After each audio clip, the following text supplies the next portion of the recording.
Ustaz, Ana ada pertanyaan Ustaz. Silakan. Bahwa masalah orang yang hamil dan menyusui Ustaz, berhubungan dengan puasa Ramadan gimana Ustaz? Karena bisa jadi dia tahun ini hamil dan menyusui, tapi tahun depan sudah hamil lagi Ustaz. Masya Allah, produktif sekali suaminya.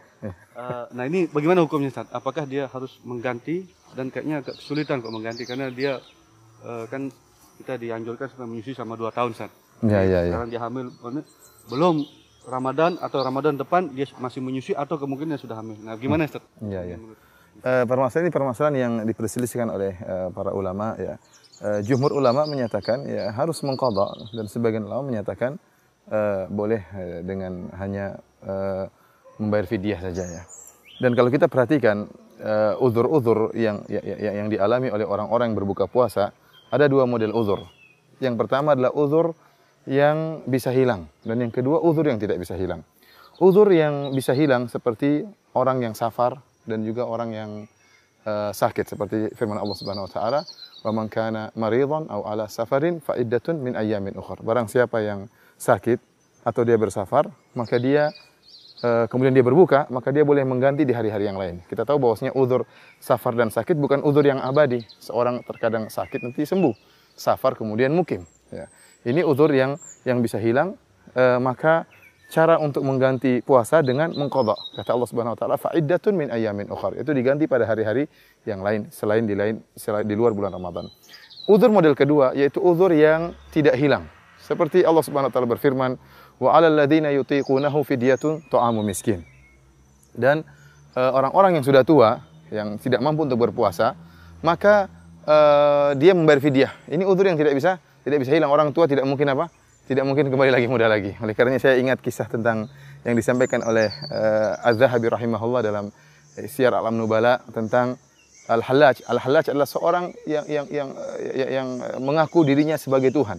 Dia mengaku bahwasanya dia telah ada Tuhan menitis dalam dirinya, sehingga tatkala dia bisa melakukan hal yang ajaib, bisa mendatangkan buah yang segar di musim panas. Dan dia tatkala datang suatu kampung, dia bertanya kepada para ulama di sekitar kampung tersebut. Dia bertanya, "Apa yang kalian kehendaki dari saya?" Karena dia memang hebat. Suatu saat, sebagaimana dikisahkan oleh Zahabi, dia mendatangi seorang ulama yang sudah tua, yang sudah rambutnya sudah tidak ada, sudah botak. Maka Hallaj ini yang mengaku sebagai Tuhan, dan dia dibantu oleh banyak jin, dan dia bisa melakukan hal yang ajaib. Dia mengatakan, "Apa yang kau kehendaki akan saya kabulkan, karena saya adalah Tuhan." Maka orang ulama tadi mengatakan apa? "Saya sudah tua, dan saya ingin rambut saya kembali lagi, dan saya ingin muda lagi karena saya ingin kawin lagi." Kata Hallaj, "Kalau kembali muda saya tidak bisa." Artinya memang ini uzur yang tidak bisa hilang. Orang sudah tua nggak mungkin kembali lagi. Orang yang uzur yang tidak bisa hilang, ini jalan keluarnya cuma fidyah, karena nggak mungkin kita suruh dia untuk berpuasa di hari-hari yang lain. Demikian juga, oleh karenanya kita bisa klasifikasikan dua model, uzur yang bisa hilang dan uzur yang tidak bisa hilang. Contoh uzur yang bisa hilang seperti apa? Seperti haid, nifas. Ya, wanita tidak haid terus, kemudian tidak nifas terus. Maka caranya dengan mengqadha. Contoh uzur yang tidak bisa hilang seperti tadi orang yang sudah tua, atau sakit yang tidak mungkin sembuh. Orang terkena cuci darah misalnya, belum ditemukan obatnya. Orang sebenarnya tidak mungkin kita suruh puasa karena tidak mungkin dia sehat. Secara kedokteran dia tidak mungkin sehat. Seperti uzur yang tidak bisa hilang ini, maka dengan bayar apa? Fidyah. Sekarang kita berbicara tentang wanita hamil dan menyusui. Secara kias, secara analogi, wanita hamil dan menyusui, uzur yang bisa hilang atau tidak? Bisa, ya. Tidak mungkin orang hamil terus sepanjang seumur hidupnya. Tidak mungkin juga orang menyusui sepanjang umur hidupnya.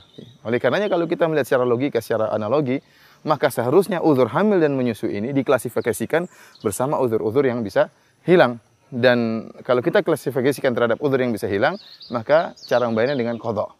Ini pendapat jumhur ulama, Dan ini dikuatkan oleh Syekh Muhammad bin Shalih Al-Utsaimin rahimahullah dalam kitabnya Syahrul Mumti'. Akan tapi ternyata ada fatwa dari 2 orang sahabat mulia, itu Ibnu Abbas dan Ibnu Umar. Mereka berdua berfatwa bahwasanya wanita yang hamil dan menyusui bayar fidyah. Ya. Tafdiyan, yaitu bayar fidyah. Oleh karenanya, karena ada 2 fatwa sahabat ini, maka saya lebih condong kepada fatwa 2 sahabat. Kita tahu bahwasanya dalam usul fikih ada namanya qaulus sahabi hujjah. Perkataan seorang sahabat hujjah selama tidak ada sahabat lain yang menyelisihi. Dan tidak dikenal ada sahabat lain yang menyelisih fatwa dari Ibnu Abbas dan Ibnu Umar dalam hal ini. Dalam hal ini bahwasanya wanita hamil dan menyusui boleh membayar fidyah. Dan ini sesuatu yang memudahkan bagi para wanita sebagaimana tadi yang disampaikan oleh Bang Dung.